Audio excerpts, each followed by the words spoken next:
So I know a lot of y'all are gonna assume that I'm coming away from chapter 51 thinking like, yo, all the chips are on the table, everybody's dying, we look hopeless, no one's here to save us, new janky variants? Jabber might be the most broken character in this series right now? All of that is true, right? All of that is true. Things are looking dire. Our team is getting smacked around like unwanted children. It's looking bad, right? It is definitely looking bad. But we have a few saving graces though. We have like maybe 4 or 5 saving graces, you know what I mean? But before we get into this video, I want to thank everybody who's been helping me with the HelloFresh sponsor. If you guys would love to help your boy out, because this is 100% gonna help keep the bills paid and keep the lights on in these streets, make sure y'all go in the description, click the link, and use the code that is also right next to it. I would 1000% appreciate it, bro. All of that is appreciated. You'll probably also see a comment as well. But anyways, man, things were looking dire. I was a little scared while reading it though, right? Like towards the end I was. But here is where I think the tables are going to turn in chapter 51. Literally the first page. You got Engine dealing with the little kid who is sitting there hiding. Now, my mind goes directly to this kid is probably OD but just doesn't realize it. Maybe a relative of Zodil. I don't know. But Engine was trying to get through to him. Engine couldn't get through to him at all. Dude wasn't talking, and you seen the broom broom, right? Like that's him essentially like turning on his power, or at least using it a little bit. But the funny thing is what the guy says, right? Because you see Engine's just trying to like get him to talk. He just goes on and says, this guy is so cool. Turning point number 1, we may have stolen a vandal. What if this guy is a vandal by force? Just something to really think about, right? Because, I mean, we all know Engine's cool, and that's why I think we might win this guy over. Now, as we continue on, we now have the Santa Bros getting ready to fight this old man who we don't even know who he is. We don't know who he is. We just know he looks kind of cool, right? He looks like an old Westerner mixed with like steampunk ideals, right? I like it. I like it. But he may have his work cut out for him because I think the Santa Bros are going to give it to him, right? I think they're going to give it to him. This isn't what really interested me in this chapter, because how many times have you and I, you know, community to creator, talked about backstories, when the backstories were gonna come? When are we gonna get a Rio backstory? When are we gonna get a Zonka backstory? When are we gonna get an Engine backstory? And I understand all of these concerns are valid, but you also gotta realize this is going to be a very, very big series. So prepare yourself for hundreds of chapters to come. But I think the Rio backstory is next, because as we see, they're discussing amongst themselves that the chokers don't work. The old man told us, try to use a choker. This is underground, all right? Use a choker and see for yourself. Rio can't use the choker, right? No one can use the choker, so nobody can get into contact with each other. You wanna know what's interesting? That could be the little dude's like ability, you know, interference. I could see that being the case. But I do recall that one time when we were fighting Jabber, right? The last time we fought Jabber, I guess this is a little similar to that time, because if you remember, we couldn't make that call underground, right? Well, remember we fell fighting the Vandals the last time? We fell underneath the surface and the supporters had to run to the top in order to make a call on the chokers, right? I remember that being the case, so I guess that makes sense. Like, that totally doesn't completely rule out what I'm saying about the little homie, but I guess. And even Rio was like, you know, so basically I can't expect any kind of support. So in my mind, I was just like, this is probably gonna be where Rio kicks her ass and, you know, we move. But Shorty was like, Zodil's orders are absolute. In the case someone other than Rudo comes, you must defeat no less than one person by yourself. I'm Nelda Hugh Almozo. I'll be turning you into an offering, kitten. Kinda scary, right? I love her design though. Her design is fire. And Rio goes, oh, stop with the kitten stuff. Will you call me Rio? But it's a little tough for me to deal with human opponents. And Nelda was like, don't care and don't be naive. If you don't take this seriously, it'll be too late for your friends. And Ryo gets to it immediately, right? So I'm like, all right, cool. We don't gotta worry about Ryo because Ryo is about to handle it now. And let me tell you, these action sequences are so fire. I can't wait to see this in anime form, bro. Oh my God, can you imagine all these 6 sequences animated by a studio, a reputable studio, by the way? Not no weak ass studio like I hope it doesn't get. But as they're going at it, Nelda figures out like what her ability is, how she uses her ability, and something about Ryo. This is why I think we're gonna get the Ryo backstory as we've been clamoring for, right? Like as we've been hoping for, because she says, don't worry, I don't think the Ripper can actually draw blood. I'm doing my best not to cut the body. So I wonder if something happened during like her upbringing and with these scissors that made it to where she can't cut somebody. I think that's where this is going, because as we see on this next page, Ryo gets full of herself and says scissors and hair don't really go together, but nothing I can do about that.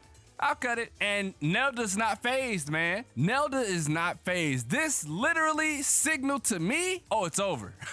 Because you can just look at it from the first panel we see her on this page to the last one. She's not phased. You guys know I love how sequencing in manga works, right? Like I love in a story when things are sequenced really well. Look at how Keirana told us Ryo got folded without even showing it. So you see she's charging at Nelda in this panel. You go over to the next panel, it's right where we left off with Zanka and Jabber, right? And you see it's just a steaming pile of rock. Look at the sequence, right? So dope, letting us know that Ryo got folded without telling us Ryo got folded. I like that. But look at this image of Zanka.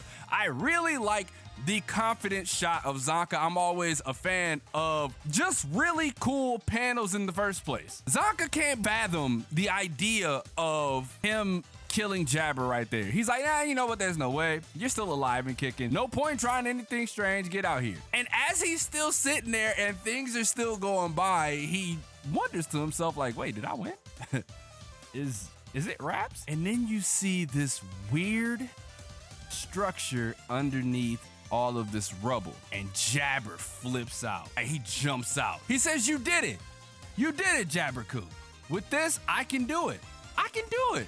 It's been a long time, too long, way too long. And you look at the design and you look at this thing come out the ground. It looks so ridiculous. And you will see this fire imagery of Jabber saying, since I've been forced into the real me, right? It's been way too long since I've been forced into the real me. I have a multitude of questions about this because even Zanka was confused. He was like, where the hell did he pull that from? So you mean to tell me everything up to now wasn't his best? And it's cool when you look at the design of his claws, you see his name. Mind you, this literally lets us know that we haven't seen anything yet from him, because when we saw his claws originally, it was just normal claws, right? But these are like his true Jinky form. And he says, Zanka-kun, you bring out your best too. Bro, he's so cool, right? And then we hop back to the fight between Nelda and Ryo, but we're still in the conversation between Zanka and Jabber. And it's so cool how Keirana uses this conversation, like the flow of this conversation, to essentially like work with what we're seeing on this page, right? With Nelda and Ryo, because Jabber goes on to say, you weren't fighting seriously either, were you? There's no way swinging a pole around is your only ability, right? Hey, let's fight for real. And this adds on to what we already believe Jinkies to be, and I'm not gonna gloss over the fact that Ryo is down here on the ground like smoked. Right? But this adds a different level to what we already thought Jinkies were, because we already thought we understood that Jinkies are an ability fostered by the care you put into an object and your imagination as well, right? We came to those conclusions. Then we find out that your Jinky can be an attack or defensive type, right? We also understood that it was a rarity that Rudo had, which was, you know, he could use multiple Jinkies.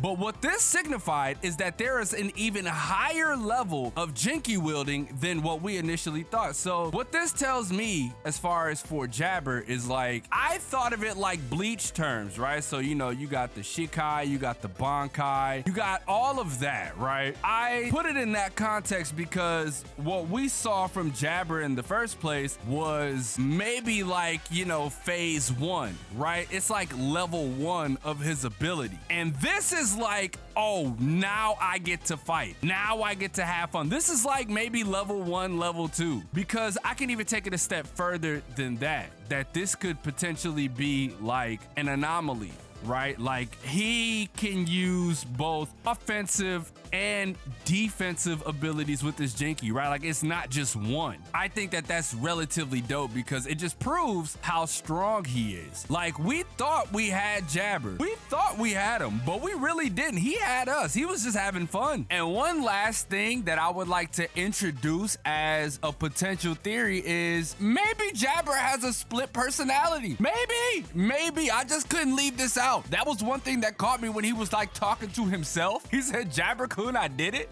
Like, bro, you're talking to yourself. What is going on? Just a potential theory. Just a potential theory. That's all this is. But yeah, it's definitely looking sour for our heroes, right? Well, just two, Ryo and Zanka. I think Zanka is still gonna come out on top in regards to the fight with Jabber. I still think that there is another level to Zanka. I don't believe what we saw was it. I don't believe what we saw is it because Gachiakuta just gave us a nice little preview with Jabber and we thought what we saw before was it. So maybe there's more to Zanka than meets the eye. But the issue is not with that battle, it is with the Ryo and Nelda battle, because now, just based off of what we last saw, it seems like Nelda wasn't even trying, right? She's still combing her hair, dealing with Ryo. Ryo's over here on the ground. This is why I believe after this, we're getting the Ryo backstory because it only makes sense. This is like a staple in manga where when all the chips are on the table and our heroes are down and one is like